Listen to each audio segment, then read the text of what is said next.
ఇంకా ఒక పక్కనేమో రబీలో పండినటువంటి పంటలు, ముఖ్యంగా మొక్కజొన్నలు, వరి ఇవన్నీ కూడా అనుకున్న ప్రకారం నిర్ణయం మేరకు కొనుగోలు చేయనటువంటి పరిస్థితి ఉంది.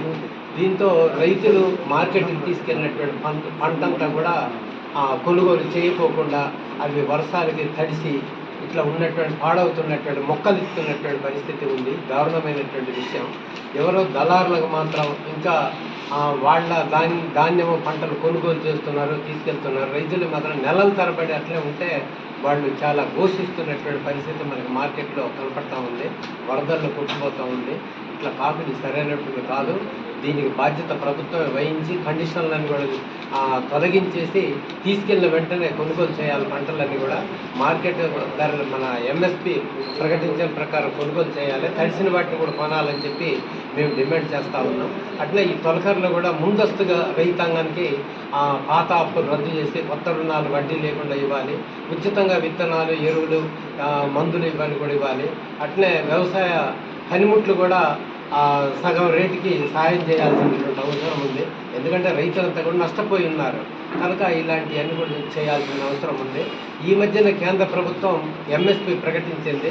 ఆ వరికి 72 రూపాయలు, పత్తికి 55 రూపాయలు మాత్రమే, 555 మాత్రమే పెంచింది.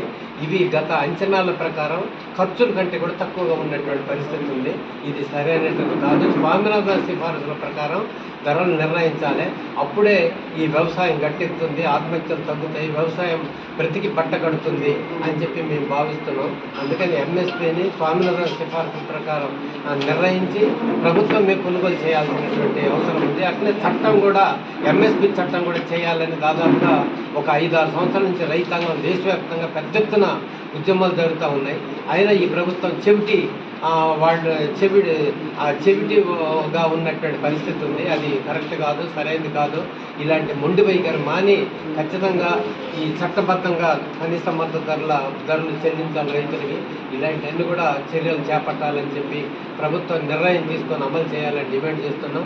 దీనికోసం మా అఖిల భారత ఐక్య రైతు సంఘం, ఆల్ ఇండియా యునైటెడ్ కిసాన్ సభ, ఏఐయుకేఎస్ మహాసభలు కూడా ఇల్లందులో ఈ మధ్యలోనే జరిగి అనేక విషయాలు చర్చించి 1వ తారీఖు నుంచి 7వ తారీఖు వరకు దేశవ్యాప్తంగా రైతాంగ ఆందోళన జరపాలని కూడా మేము నిర్ణయం తీసుకున్నాం.